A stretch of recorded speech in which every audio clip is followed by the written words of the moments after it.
are multiple things that you can actually point out for the functional group. If you did more than one correctly, I will mark a 2 that's correct. So as long as you get 2 of them, you are good. Okay. So one thing that is really obvious is the double bond and OH. So this 2 is I think at least you should get a point for this 2. Assigning R and S, we went through that last time just to check your answer if you are correct. Okay? On your discussion menu, it isn't that much. So what you have is, you should know what NMR is, and you should read, so the first one, that's chemical equivalence. It's kind of question that looks like this. Asking you how many signals is in that molecular, that's what I'm referring to. And then the down and up field is this one. It's this one. So it's this graph, which on my week 5 notes, it's the same thing if it's the graph in the middle. In another way to do it is the table there, somewhere. Table here. So that's the same thing. And I'll talk you through. First, you need to know what NMR is. Last time we talked about IR. IR is kind of eyes for chemistry students like me to see what compound it is, but it's not really useful because many of the functional groups are in the same region and cannot really tell. But NMR is kind of the true evidence what it is. So how can I differentiate this? It has to do something to do with the electromagnet, which we put the sample in. Basically, we want to put the sample in an even magnetic field. And then because our sample has electrons in it and with the movements, it's going to either choose up or down. So that's the figure you see on the discussion menu. But within that magnetic field, that's why it's NMR. The second word is magnetic. Within that magnetic field, it's going to behave differently if you have different functional group. For your stage, you just need to understand like this. If I have it's similar to IR, but just changed axis. So in IR, you have a x-axis from 400 to 4,000. Now you only have from 0 to 12. And it is kind of separated already, so saturated carbon hydrogen on this region, and then sp2 for the rest. It's kind of general idea, you know where your peaks is going to be. And then it's something that I will talk about this, TMS, on your discussion menu. What is TMS? Is this one. I think I drew it somewhere. Here. So TMS, this is the structure of TMS. Is a SI in the middle and 4 methyl group around it. So think about the model we have before. It's going to be something like this.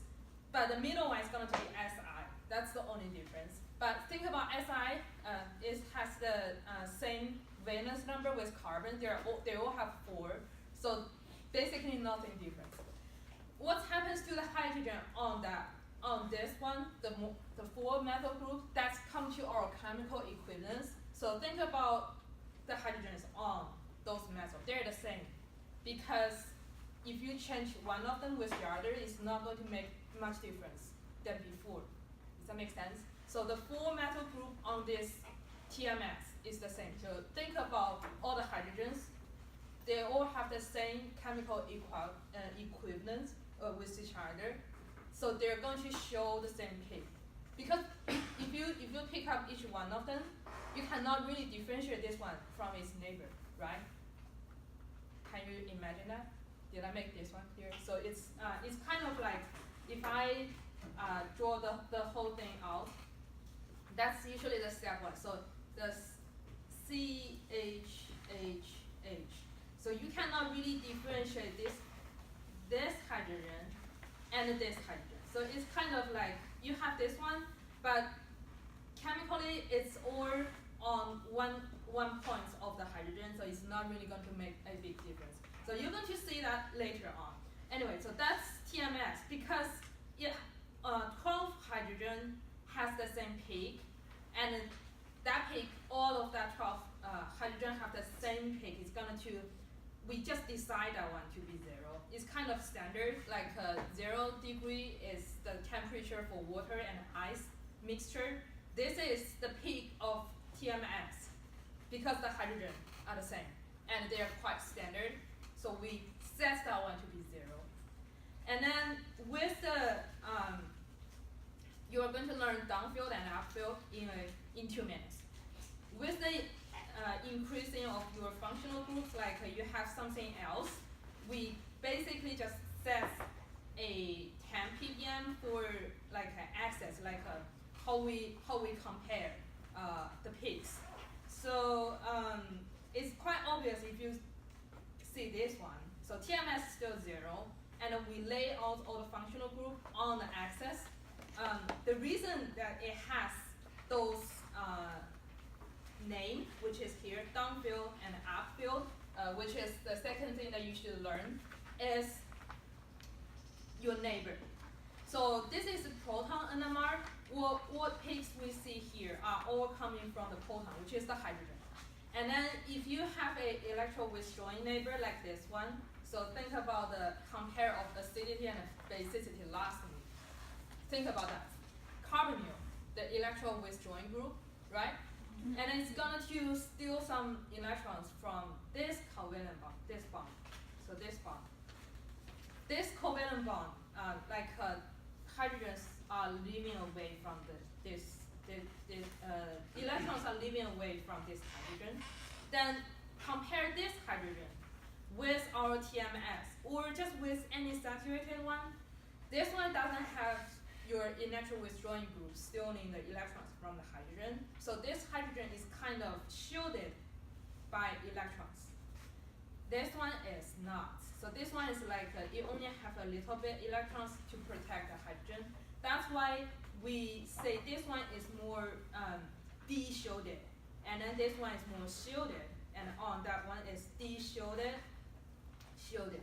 And then you just need to know if your hydrogen is de-shielded, you are going to have a higher peaks. It's like your hydrogen is exposing more under the magnetic field, so it's going to have a higher peak. So that's why you see when you have an electron withdrawing group, this one is really high. It has 9 to 10. Or something else, even a halogen, it's going to raise your hydrogen peaks from 1 to about 4. Similar things to sp2. So that's kind of just let you know why your peaks is different. And since we have a quite small axis, so peaks are all the way around the spectrum, it's easier to tell the difference. Better than IR. So that's NMR is still the technique we choose to be the evidence that you have synthesized something. Like you have that compound, then show the NMR. That's the real proof. Make sense? Okay. So one thing more is about sp2, which is here and here. Why they all have double bond as neighbors, but this one is only around 2, but this one is around 7 to 8. It has something to do with the electrons. So this is benzene rings. The hydrogen on that ring is kind of, I drew that one before. It's sp2. So think about the lecture we talked about assigning hybridization. sp2 has the plane configuration. So all of the carbon on the benzene ring is going to be in a plane. So there are another 2 that I didn't show here. And then because it's sp2, it has p orbitals. So this is the purple one. It's the p orbital, which is an empty orbital. That's you can either receive electrons from something else, or you can donate the other pair of pi electrons out. So that's kind of I show the orbitals here. Then because you have the orbitals, you are going to make a ring from that pi electrons. Does that make sense? From this to this. Make sense? That you have a ring circulating by electrons, and think about that electrons is going to generate an extra magnetic. I said that before, that NMR comes from, you put the sample in a even magnetic around it, but your sample itself is generating another magnetic, then that's going to, similarly to adding the even magnetic outside. So So that's going to raise the hydrogen peaks even higher.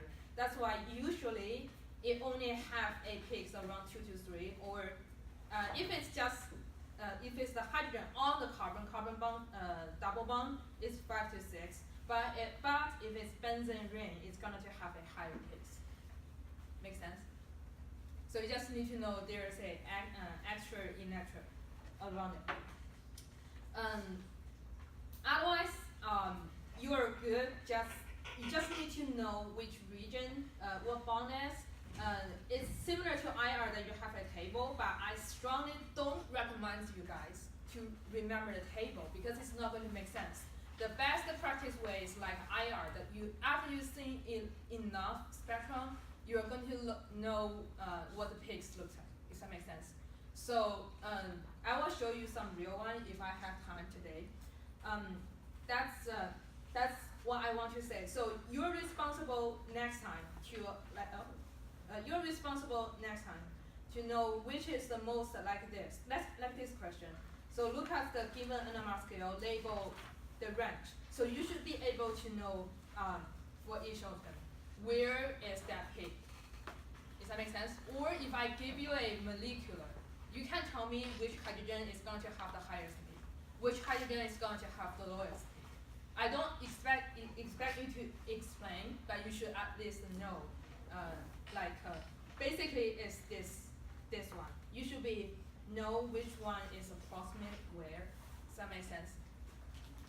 Okay. Any question on down and upfill? So I did this one first. No more question on this one? Okay. Chemical equivalent. Something later. One more thing about that is alcohol peak has a very special one. Usually the peaks look like this. It's really sharp, and we know how much peak it is by the intensity, which means how high it is. It's only true for proton NMR. That's the intensity, which is the height of the peak. It's going to tell you how many proton it is. It's not the same for carbon NMR and something else.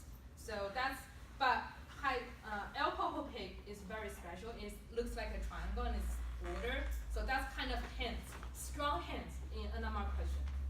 Okay. And then chemical equivalence is like let me choose one. No, they don't have that one in this. Let's just do the practice for this. So usually the hydrogen bonded to the same carbon have the same chemical environment, and they're going to show the same peak if that is the case. So that's why on your exercise, see, this one has 7 signal because this one hydrogen and this hydrogen, the other 3 are the same. So that's why they label this to A, peak A. So it's going to show in the same place. You can think about this way. There's a mirror plane here. I'll change your color. There is a mirror plane here. These 2 are actually symmetric. So the hydrogen on these 2 carbon are basically have the same peak. Understand? And then once after that, each of them, so there's a hydrogen, which is B, is going to be a different peak than those because it has a different chemical environment. It's going to be the same for these 2.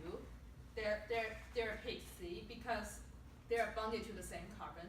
So think about you can at your stage you can just think if they're bonded to the same carbon, they should have the same peak because it also has a mirror plane between these 2 hydrogen and they should have the same. Something tricky is when it has a ring. So I will let you guys practice on this one first. So just like it's kind of silly, but it has 4 signals. So I think it's quite obvious. These 3 hydrogen have the same peak, and then these 2 have the same peak. These 2 have the other same peaks, and you cannot see. Sorry, my bad. I'll do that again. So these 3 have the same peak because they are bonded to the same carbon. This one, they are bonded to the same carbon. So think about the mirror plane in the paper. So maybe 1 hydrogen dash and 1 hydrogen wedge. So these 2 are going to have the same peak on NMR spectrum. is another.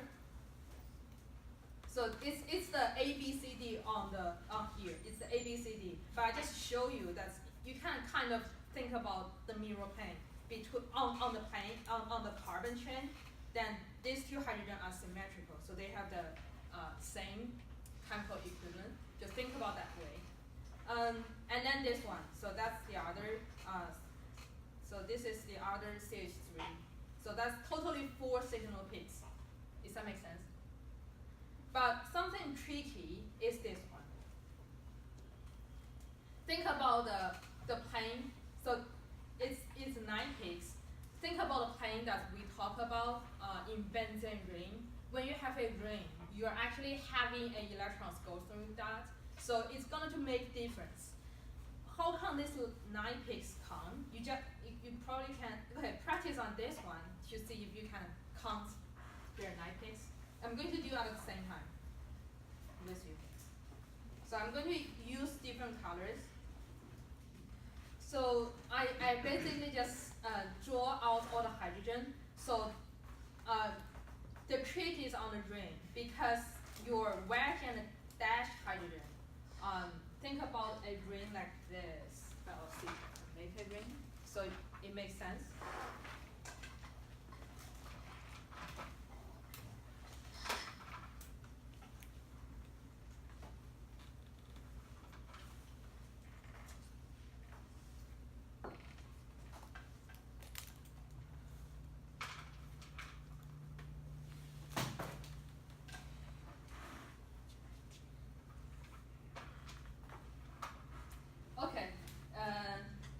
Okay, that's it. So I cannot really close it because, see, that's what I mean by angle string. You heard that word before, right? So it's really hard for you to close the ring because of the angle string. It wants to be 109 degrees. So I just force it to close. But this carbon, 4 carbon, really not comfortable. So those 2 hydrogen, I really don't have a place. Okay, I'll just do this. Show you this. So these 2 hydrogen, there should be another bond here. Okay, they are in different place. They are in different place of this ring. Does that make sense? So let's come back to here.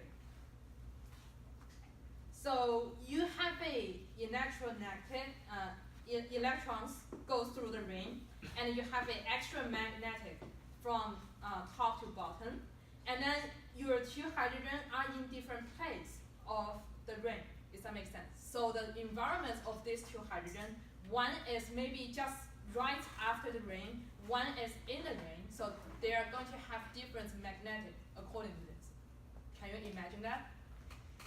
So think about, I think they have a figure here. So it's kind of the extra environment of this. They didn't show that. So it's kind of the magnetic of a ring looks like this. Let me draw this. So here you have a ring, and your magnetic is going to be something like this. One of your hydrogen is right on the ring. One of them is not in that field. So they are going to have different peaks. Does that make sense? So it has something to do with the ring, and if your hydrogen, so for your case now, you only need to know that these 2 peaks are different. You don't really need to know how different they are. Actually, it's really different because one of the hydrogen is kind of a little bit in. So the magnetic, the extra one, is like doing something like a minus. The outside one is plus. So these 2 have really opposite numbers on the spectrum, but in your case, you don't really need to know. Just need to know those 2 numbers are different. Okay? So that's why AB is the 2 hydrogen that's different. CD is another 2. And then the rest of them is just how many hydrogens is bonded to the carbon, then they have the same peak. Good? With this. The other ring is here. C is the same. But this one is even more tricky because you have symmetrical plane of the whole molecular. So this is the symmetrical plane. So left and the right can have the same peak. So CD and CD, they are the same. But each of the hydrogen on wedge and dash are different. So that's kind of tricky. But I think this is the most tricky one I've ever seen. When I was a student, I didn't met this one. So when I see this one on your discussion menu, I say, the one discussion menu really want to set some difficult question for you guys. So this is the trickiest one. You're not going to always see this, okay? So this is tricky. One thing is they have the ring. The other is they have a symmetry of the whole molecule. So otherwise it's this. I think it's quite easy, like this one. If you have the whole molecular symmetry, then it's, well, when you have symmetry, usually you have less peaks. Then that's a good trick to use. I'll tell you guys later on. Okay, so any questions on this? Or you want to practice one? Do you want to practice one? No? Yes? Yes? Okay, so choose one, and I'll walk through. So let me see. I think that those two are really tricky. How about this one with double bond? It looks, okay, try to count, although they told you the answer, but try to see if you can count those 7 peaks. So this peak is going to be the same. This two, the same. 1, 2, 3, 4, 5, 6, 7. Question? Yeah, why on the 2 methyl groups they're different peaks? Aren't they bonded to the same carbon? Because of the double bond. So double bond is kind of, double bond is a special case. You probably should treat it like a ring. So think of, well, you just need to treat it like a ring for your case now. Yeah. That's a good point. Okay, so any questions on this, which is chemical equivalence? Just count how many peaks you have, and then practice on this page. I think it should be enough for you guys. Okay? Okay, substitution and elimination. That's finally back to our notes. Well, one thing more, just I want you guys to read on your own for week 7 and week 8 for NMR, because finally your goal is to solve a problem like this. So you will be given IR and NMR on exam. I don't think it's the second midterm, so it's not that urgent yet. But finally on your final, you're going to give you formula IR and NMR, solve for the case. So this is the how NMR look, and you just learn if they are the same. So like these 3 hydrogen, because for me it's going to be the hydrogen on a methyl group because there are 3 hydrogen. Intensity told you there is 3 hydrogen, and they have the same peak. So that must be 3 hydrogen on the same carbon. For your case, now you learn this. And then in the week after that, you're going to learn why this hydrogen have 1 neighbor. So you will learn this, which is n+1 rule. In week 8, you are going to solve for the problem. It's kind of easy, and week 8 suddenly hard. So I want you to be able to solve the problem. Finally, you can think about maybe learn on your own. But I will show you how I do it. Maybe in week 8, but it's not something you should worry now. I just kind of let you guys know what you guys are doing. And also, that's what I print on this NMR. So week 6, week 7, week 8. So I put it here. You don't really need to follow my ways for solving NMR. My ways is already printed here. That's how I solve a NMR problem. You don't need to really follow that, but in week 8, I'm just going to show you how I use those 6 steps to solve a NMR problem. Okay? That's kind of, if you want to jump on that, I'm encouraging you to do that. Substitution and elimination, they're a dozens of flashcards in front. If you want to use that one, you can just come to the front to pick that, because we are going to do that now. In SN2, you probably learned this intermediate already, which that's kind of pathway how you get this. And SN2, well, number one thing before I really start to draw the mechanism, ETONA, what's that? It's a base and nucleophile. Vote for base. Vote for nucleophile. What are you guys choosing? Okay. It's a good base, but now we use it as a good nucleophile. It's ETO minus plus Na plus. Because sodium is a metal, OET non-metal. Between metal and non-metal is ionic bond. So this one is actually O this. So OET is the same thing if I draw this. They are the same, okay? You have a minus charge floating around. Here we use it as a nucleophile. And then this nucleophile, the long pair on electron, on oxygen, is going to attack this carbon and force this leaving group, which is a bromide, to leave. But it's going to show an intermediate like this. So I use the orange arrow, hopefully you can see. The orange one, OET, is connect to the center carbon, and the center carbon is partial positive. Both sides are partial negative. So that's the intermediate you learn on your textbook. And after this, your bromo is going to leave, which is the orange arrow. And then what you have is going to have a opposite stereochemistry than before, because you're attacking from the back of the bromo. If your bromo is wet, and then your new nucleophile is going to be dash. So that's the only product for this one. Make sense? So the second step is the mechanism? It's actually one step. This is just show you the intermediate. The whole thing, the end here, is the mechanism, which means show you how you get your product. Show the process of electron moving.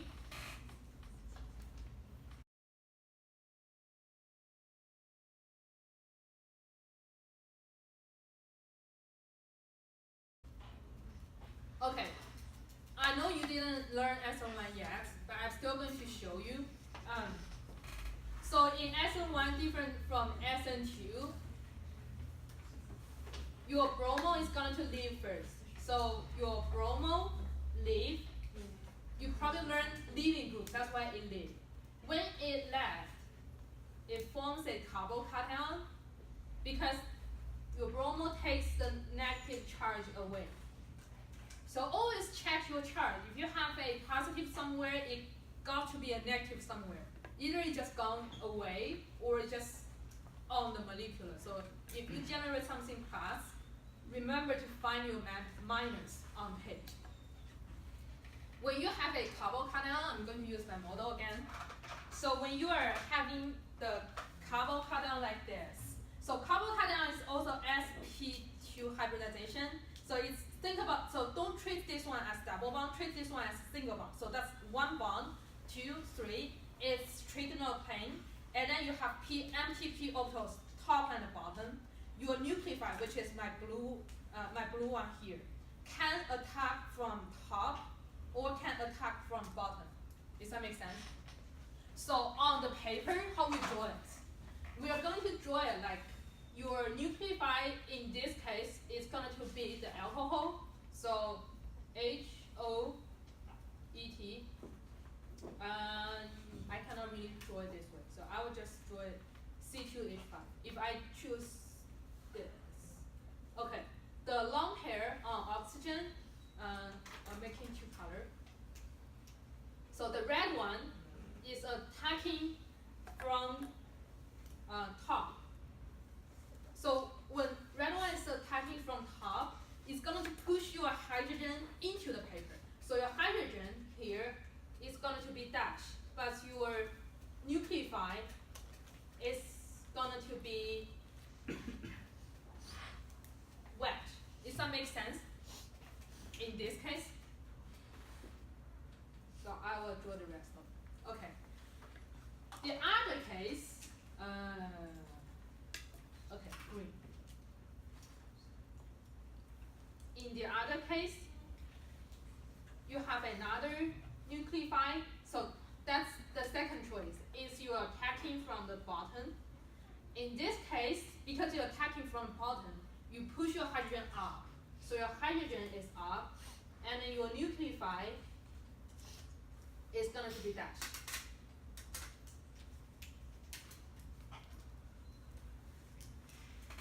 Does that make sense? Did I make this point clear? So you're going to have a pair of enantiomers in this case, because there's only one stereocenter, and then this stereocenter definitely change, right? By you're attacking from bottom or top. So your bromo, which is my orange bromo before, is going to grab the hydrogen.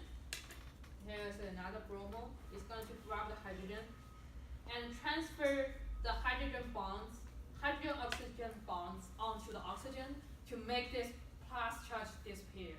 And then what we have is a pair of enantiomer, which looks like this.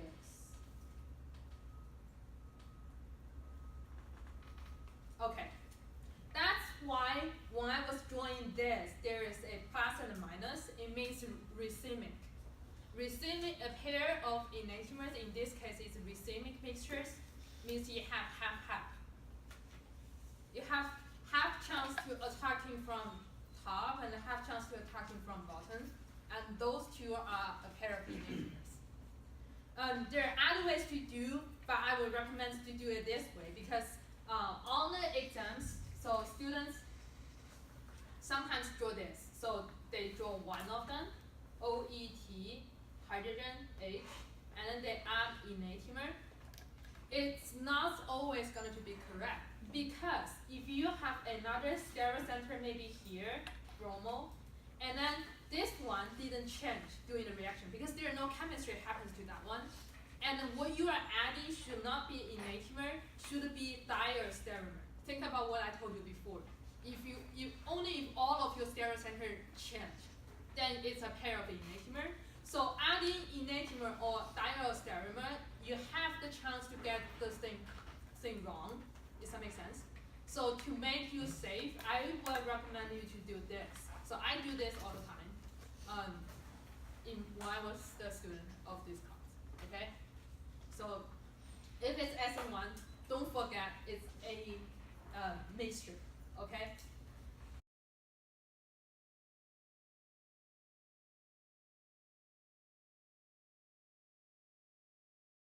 E2. E2 is something you didn't learn, but we're going to learn that. You will learn that on your Tuesday lecture next week.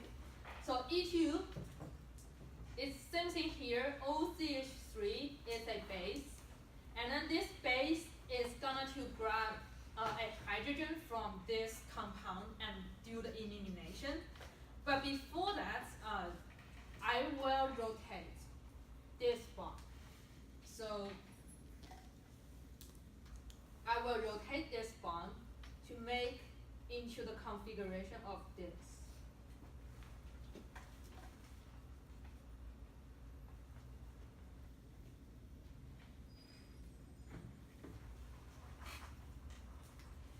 So the reason I rotate of this one is because I want to make the chloro and the hydrogen anti. So think about the Newman projection we did before. If you look from this angle, those two are in anti-position, correct? So elimination E2 only happens to the anti because I want my base to grab this hydrogen, and it's going to form a double bond. That's elimination. Eliminate something out. So finally, what you're going to have is this hydrogen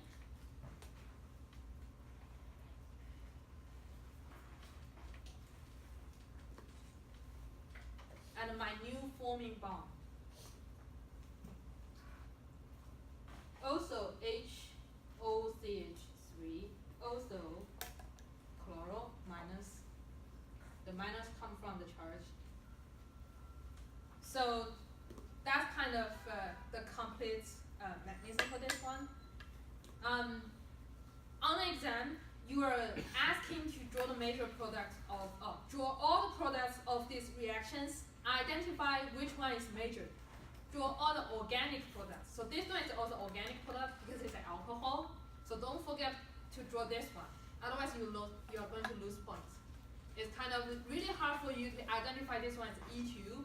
It's really hard for you to finally get it into the anti-position, and you lost this. That sucks, okay?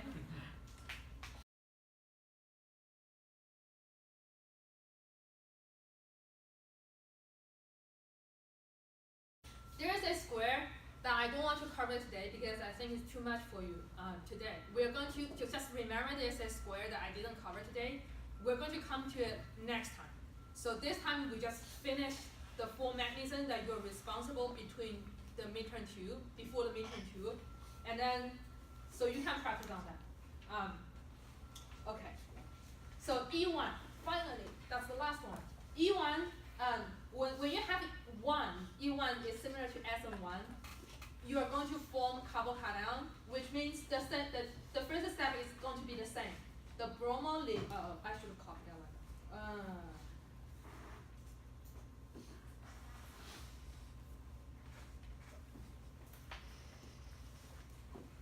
Okay, so the bromo leave first to form the carbocation. So it's gonna to form something like this.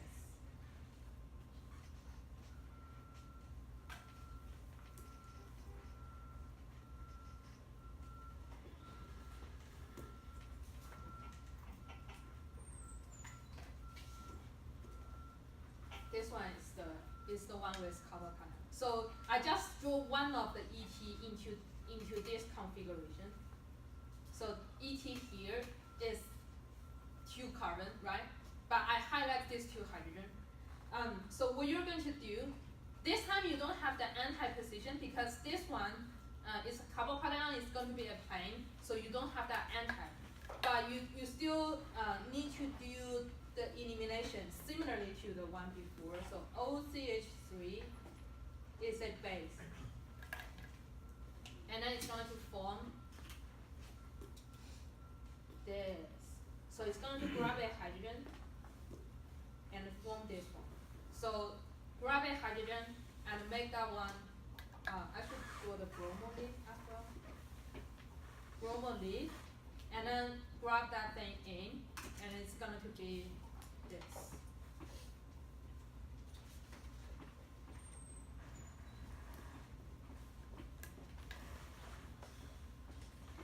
So there is only 1 hydrogen left. And then the new forming bond is this one. Okay, so I just finished this 4 mechanisms. Oh, also don't forget your byproducts, which is HOCH3, and then you also have bromide somewhere. Okay.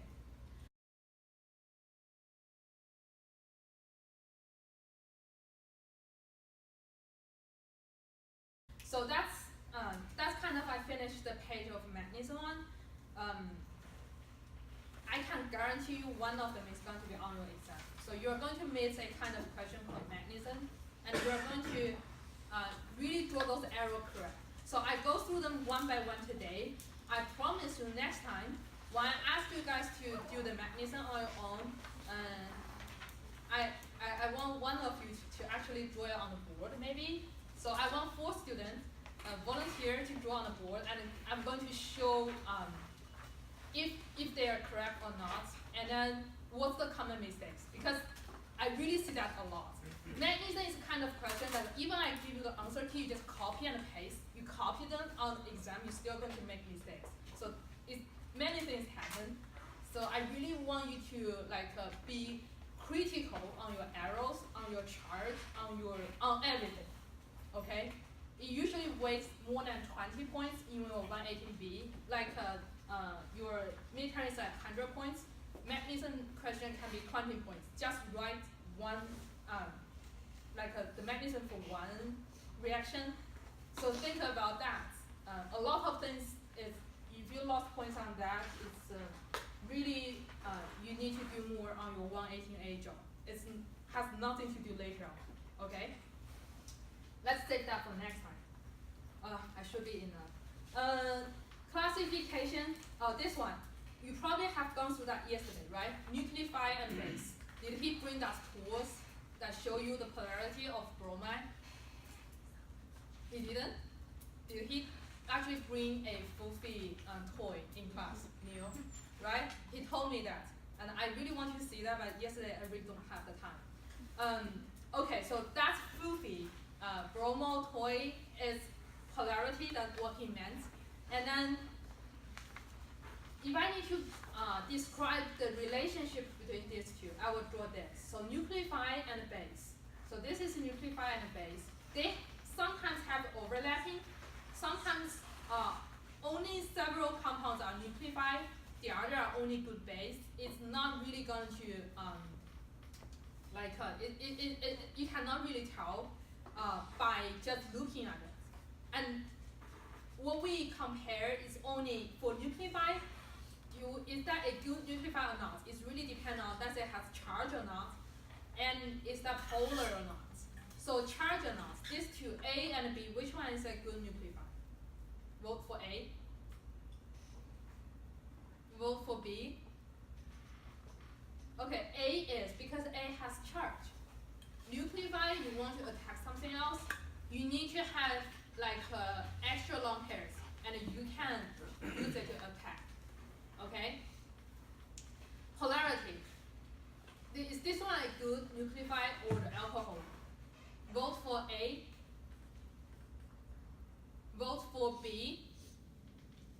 Okay, it's actually A because here. Sulfide has larger size than oxygen, so it means the lone pair on sulfide. So maybe this is sulfide, this is, okay, so this is sulfide, sulfur. This is oxygen. So sulfur has sulfur, oxygen, because sulfur is larger. So it's gonna so read the notes, the lone pair on sulfur is going to be away, but the lone pair on oxygen is going to be really close. So this is the lone pair. And then when an electrophile is around, this one is going to be attacked, it's going to be attract the lone pair on sulfur more, so it's going to be even longer. This one is plus, the nucleophile is plus, this one is minus, so it's going to form a plus and a minus, which is the polarity. Does that make sense? But oxygen, because it's really small and the lone pair is just close around its nuclear shell, so this one you cannot really separate that, even you have an electrophile around. Does that make sense? So sulfide is always a good nucleophile. At your stage, you just need to know that. So the reasoning, I write down the whole thing. It's just next to it. Base. What is a good base? A good base just has a lower pKa. It's a good base. So it has nothing to do with something else. The only thing that it has is pKa. So this one is which one is a good base? Oh, I already told you the answer. So this one is a good base. The reason for this one is pKa for this one is around 16. The pKa for this one is around 7. So it's basically back to the part compare acidity and basicity, right? Okay, so we're going to skip that. Why do I spend time to talking about this? Because when you are doing the question of this, you are going to see something like this, write the product of a reaction. And the way I do it, I write down, although it's really tiny, I didn't manage to do that. That's how I think. So we are going to go through that together. But before that, we are going to compare primary, secondary, and tertiary carbon. Did he do that in class? Did he? No? Okay, he will. But think about this. This one is a secondary, so back to, because this is a secondary carbon, because number 1, number 2 is bonded to 2 carbon. This one is also a secondary carbon, number 1, number 2. Why this one is happening, 1 SN2 happens here, but SN1 happens here? This is kind of question that you are going to ask for yourself. And now we're going to do that here. And something, I list a whole bunch of SN1, SN2, E1, and E2. For primary, which means if your center carbon is only bonded to 1 carbon, you are not going to have SN1, you are not going to have E1. So cross that to out.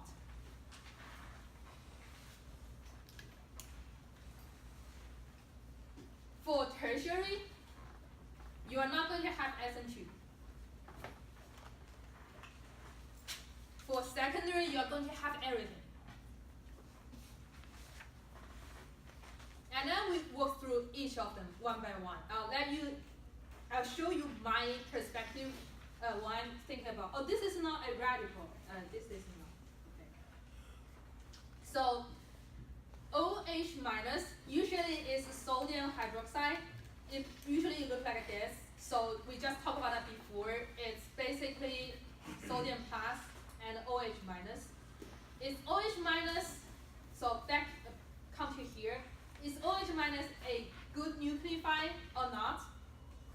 It is. So I will use G for good nucleophile. So it's a good nucleophile, and it's a strong base. So G for good, S for strong, and we are going to have bad, since we have good, B for bad, and W for weak.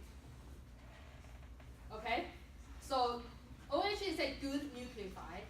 And then it's going to have SN2 because we need good nucleophile for SN2. Base, since it's a strong base, so E2 happens. But since SN2 is faster, so SN2 is a faster chemistry than E2 reaction. So SN2 is going to be major. SN2 is going to be the major product.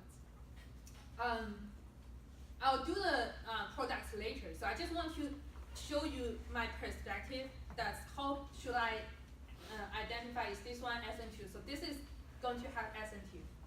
And this is a primary, and then O, so this is tert-butyl, OTBU, tert-butyl, because there are 4 carbon.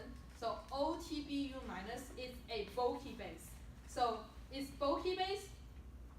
It is not as good, so we should say it's a bad nucleophile. So it's kind of, if you want to do SN2, think about the mechanism we have that before. You want to attack onto the center carbon, but your base is bulky or nucleophile is bulky, then it's really hard for you to get into that carbon. So you have less chance to do SN2. So it's, although it has the ability to do SN2, but because of the steric hindrance, so it's going to have less SN2. And it's a strong base and it's bulky. So bulky, no L. Okay, bulky base. So major product is going to be E2. Does that make sense? Okay, I'll write E2 here.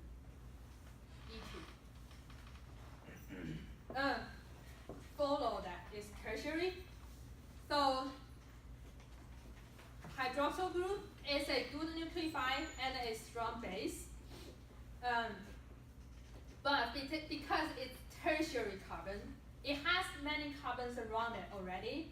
Because it's 2 steric hindrance of the substrate. So this time it's not because your base is steric hindrance, it's because your substrate, your center carbon has many carbon neighbors around it. So it's really hard to attack. So it's not, so it's still going to be SN2, but it's not going to be that much. So what we do is base. For this, SN2 is not good. For tertiary, that's why I cross out tertiary. So this one is going to be E2. So E2 only. E2. Okay. Water. Water is a weak nucleophile and a weak base. Weak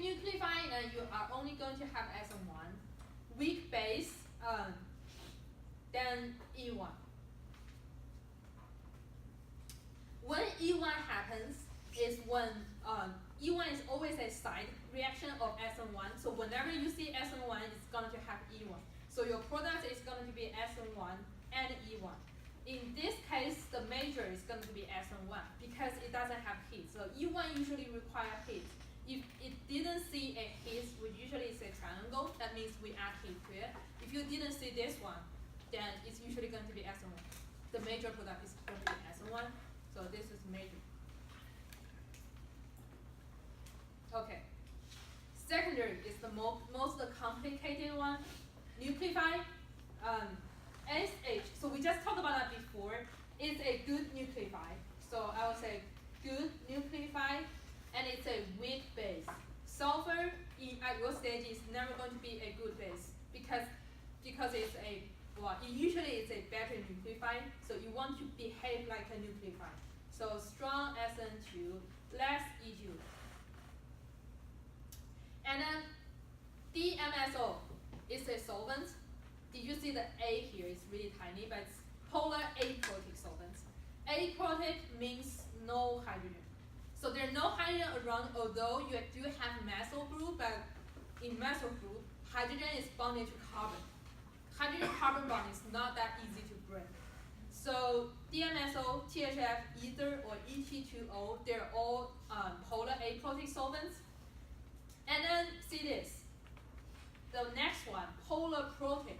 So when you don't have that A, usually it's water, alcohol, or acid, like this one, has hydrogen.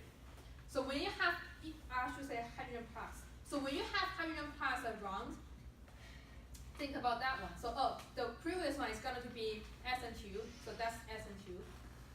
This one, when you have hydrogens around, let's back to the mechanism.